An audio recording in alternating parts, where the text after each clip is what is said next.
Imagine that you're holding a stress ball in your hand and you are squeezing and squeezing and squeezing that stress ball. That's what it's like when you're trying to force a good performance. Now, if you're squeezing that stress ball, right, just squeezing and squeezing, and then try to throw it, do you feel like you would throw it as fast? Would you throw it as accurately as you would like to? Probably not, because you're squeezing and there's so much tension there. Now imagine if you loosened up your grip, right? You held it nice and light. How easy would it be to throw at that point? You'd probably throw it faster. You'd throw it more accurate because there's less tension there. So what I'm going to do is go over why wanting to play well actually keeps you from playing well, what causes you to force a performance, and then at the end, I'm going to go over a way that you can start letting go and playing more freely. A great example that illustrates this idea of wanting to play well actually keeping you from playing well is a golfer that I worked with. Now, this golfer experienced a lot of ups and downs. He would play well one day, and then that would be followed by playing poorly. And then his round of playing poorly was typically followed by him playing well. As he and I talked about this, he was explaining to me that when he had a bad round of golf, admittedly he felt incredibly frustrated. He would be down on himself. He would be disappointed. The next time that he went to play, he felt like he had nothing to lose because he had already played poorly. So he ended up just letting go and just simply playing, right? He just played golf the way that he's always played golf. He didn't put pressure on himself to play well because he felt like, I've already dug myself this hole. I can't go any deeper. I have nothing to lose at this point. But then he would play well, right? Inevitably, that approach would help him play well. And so then as a result of that, the next time he played, he expected himself to play well. So he wanted to play well because he wanted to keep up this progress that he was making. And so what do you think happened? As a result of playing well and then expecting himself to play well, he underperformed. Now, why wouldn't playing well lead to confidence for him? And maybe this is something you've experienced yourself where you play really well and then that typically leads to more pressure and you find yourself underperforming after playing well. Confidence can and is formed when you play well, but it's often undermined by this pressure that you put on yourself to keep playing well. And that's what this golfer experienced. He played well, and so he thought, okay, now I expect myself to play well. Now I really want to play well. And so then he would play with more tension, play with more pressure, and he would try to force a performance. And so then that wouldn't go well, right? So then the next time he would play or the next time he would practice, maybe he tried to force it again because he thought, I really want to get back to the way that I was. And he would do this until the point where he let go again. And he said, all right, I have nothing to lose now. I've been playing badly. Let me just let go. I don't really care how it goes. And then inevitably he would play better again. What this pattern shows us is it shows us this idea of forcing and wanting to play well versus letting go and allowing a good performance to happen. When you let go and you allow your performance to happen, it's not that you don't care, even though a lot of times getting yourself to the point where you do let go comes from saying, I don't care, just like the golfer was experiencing, right? Where he said, I don't care what happens, who cares? I have nothing to lose. It's not that not caring all of a sudden helps you play well. It's that not caring strips away all this forcing and pressure to where you allow yourself to play naturally. As an athlete, you have a natural rhythm that you play with. This natural rhythm is found in those games where you are in the flow state, you are in the zone. And a lot of times this natural rhythm is found when games don't matter as much. Maybe it's when you're practicing, maybe it's when you're playing pickup with friends. That's what I hear a lot from basketball players I work with, where they play in this incredible rhythm when they're playing pickup or they're just, playing a game in practice and things don't matter as much. They're in the rhythm of the game, they're flowing, they're allowing their skills to take over. The reason that happens is because they're not trying to force, so they're not overthinking. They let go of outcomes, so they're just in the moment and playing. And by being in the moment, and by not trying to force, because they're not afraid really of making mistakes, because mistakes don't matter as much as at that point, there is very little tension in their game, and they just perform freely. That's what this golfer experienced when he said, I have nothing to lose. He has nothing to lose, so he let go. And what happened was, he performed naturally. So for yourself, do you find that you force these performances? You're trying to force a good game, a good round, a good match, a good race, whatever sport you play. When you feel like you want to play well, that can very quickly turn into this pressure to play well, which causes you to try to force a good performance. And it's in that feeling of forcing that you find yourself underperforming. In the beginning, in the introduction, I gave that example of squeezing a stress ball, right? And that's what I say. I say, if you're trying to force a good performance, it's as though you have a stress ball in your hand and you're just squeezing and squeezing and squeezing that stress ball. That's what your mind is like when you're going out there and playing with this type of tension. There's so much stress and tension in your mind.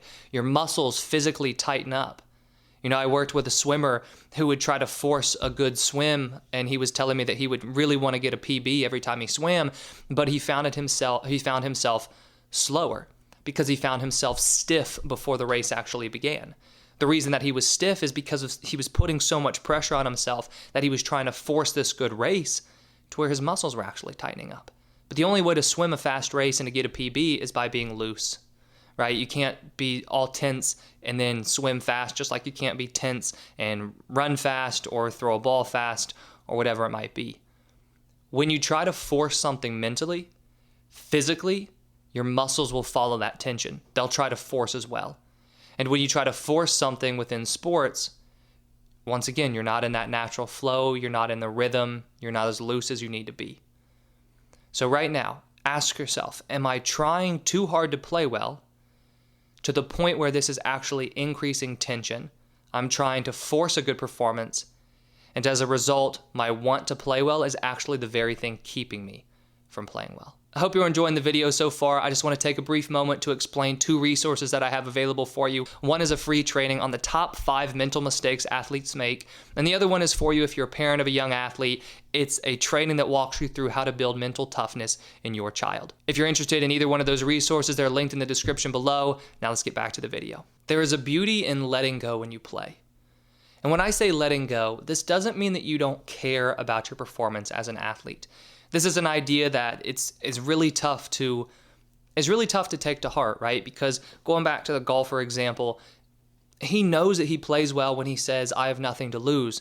But that's not really a realistic approach to take when he does play well, because he feels like he does have something to lose at that point, right?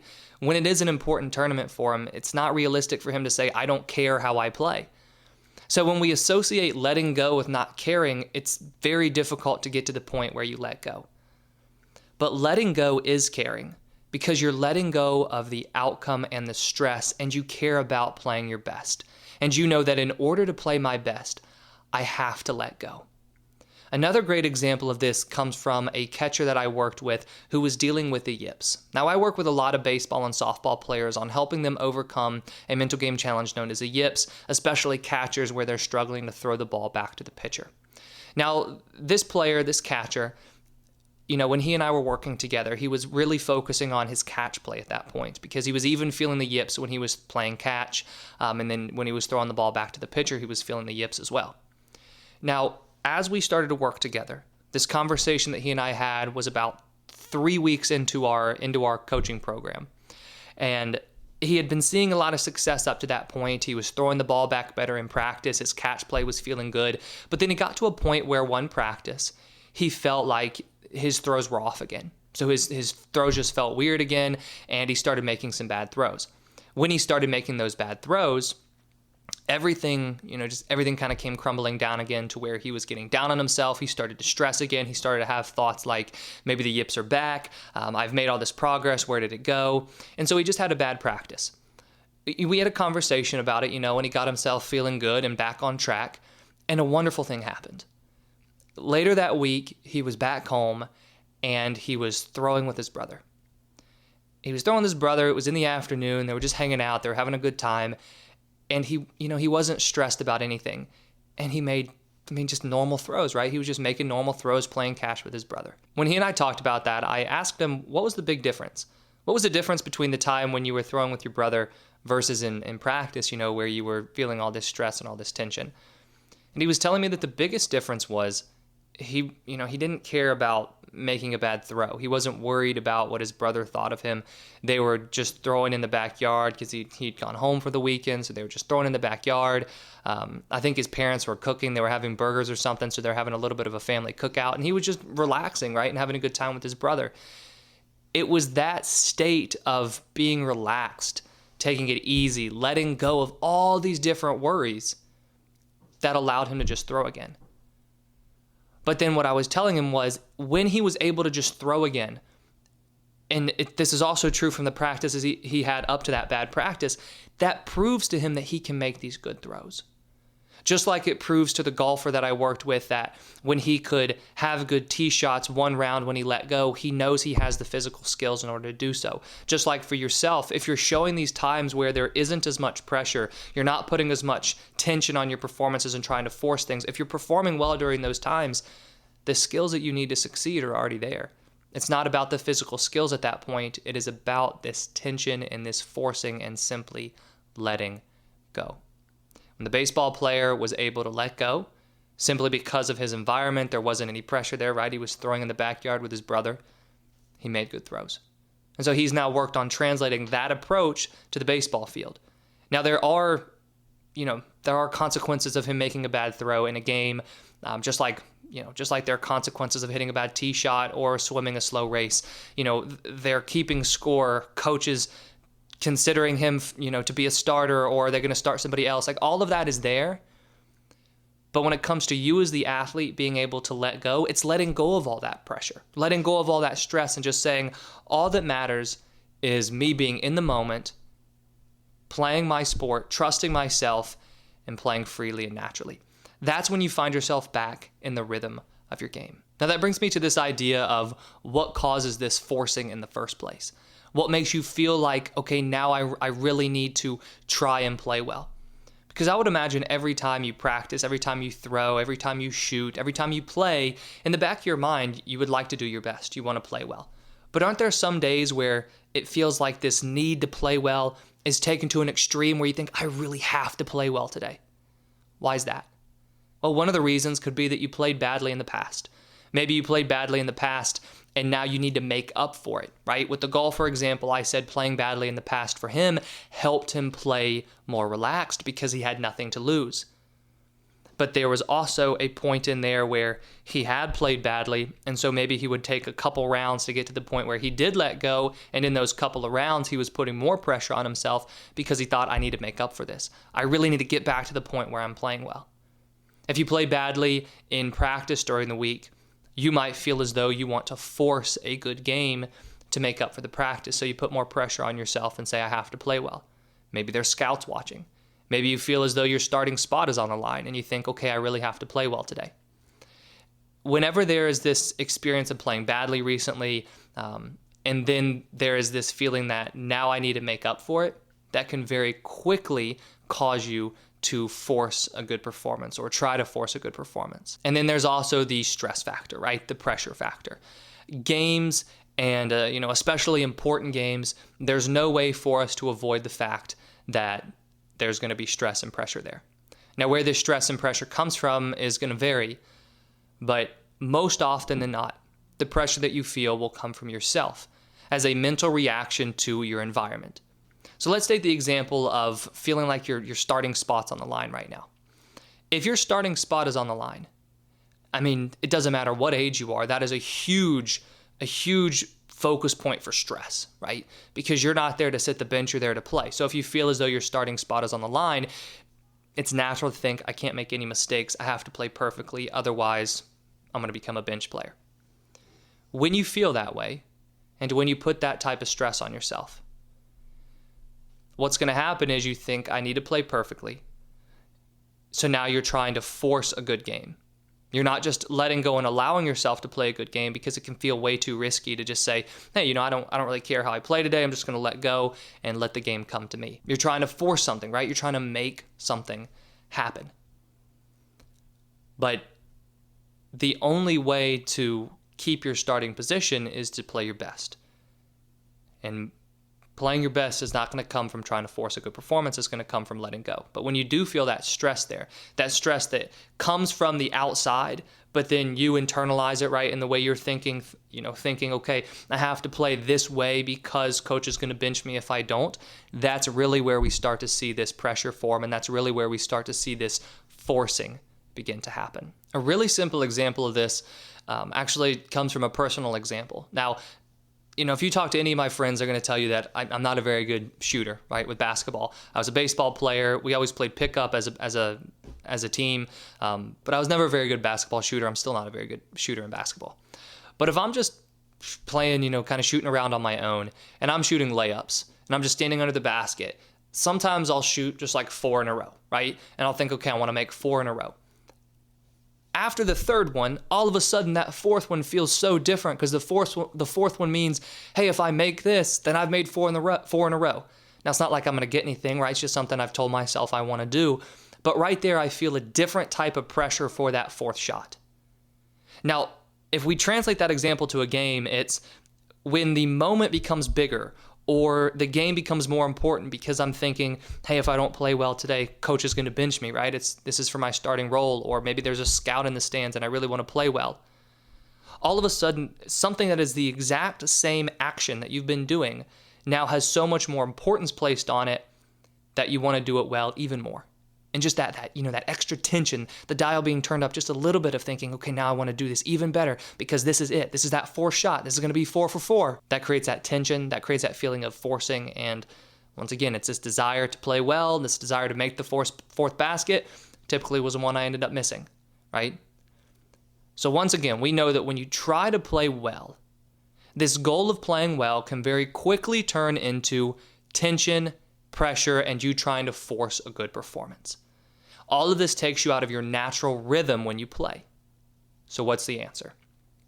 The answer is understanding that no matter how important the moment is, no matter how much external pressure is placed on you, you need to be present.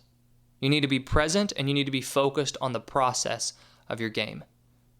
When you're present and you're focused on the process, you cannot simultaneously be trying to force a good performance. In order to force a good performance, your focus is fixed on the future and the outcome. You're thinking, what will my score be by the end of this round? How many hits will I have in the game today? How many points will I have? You want to force those results. You need to practice letting those results happen. That's what I mean when I say let go, right? You're letting go of this pressure. Well, most often that pressure is going to be a pressure to achieve a certain outcome. Let that go. Allow yourself to instead just focus purely on the process, be present, and we are allowing outcomes and those things that you're trying to force right now to become natural byproducts. Going back to the example that I gave in the beginning about the golfer. When he said, I have nothing to lose, what do you think ended up happening to his focus?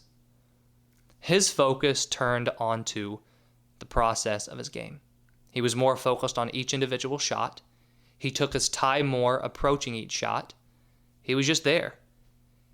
But when he tries to force, instead of just being focused on this shot, he's thinking about how this shot's going to affect the next shot, how the previous shot affected that shot. What's his score going to be if this happens or if that happens? If he hits it here, that's putting him in position for, a good next shot. If he hits it here, oh my gosh, that's going to screw him up and he's going to bogey this hole. And then what's his score going to be? You see the difference? One is this thinking that's consumed with trying to force a certain result. The other is just simply focusing in the present moment. If we take the present moment, we take the process of your game, and we combine one present moment with the next, with the next, with the next, with the next. That's what leads to a result for you. But when you're in this present moment and trying to simultaneously force a result that's going to happen, 20 minutes from now, 1 minute from now, 30 seconds from now, or 2 hours from now, you're not going to be giving as much attention as you need to give to the present moment. And once again, it's the present moment that leads to that result. So the solution, if you do find yourself wanting to play well to the point where this wanting to play well actually keeps you from playing well, is to focus on the process of your game. Be present. Now, the way that you can practice being present is to truly understand what does it take for you to play well. The baseball player example that I was talking about with the yips, one of the things that he understands is that for him to play well, for him to make these good throws, he needs to be present. So what he needs to focus on is being fluid with his throws and focusing on his release point. That's what he focuses on. He's seen a tremendous amount of success with that. If he feels fluid and relaxed and he focuses on his release point, he ends up having good throws the majority of the time.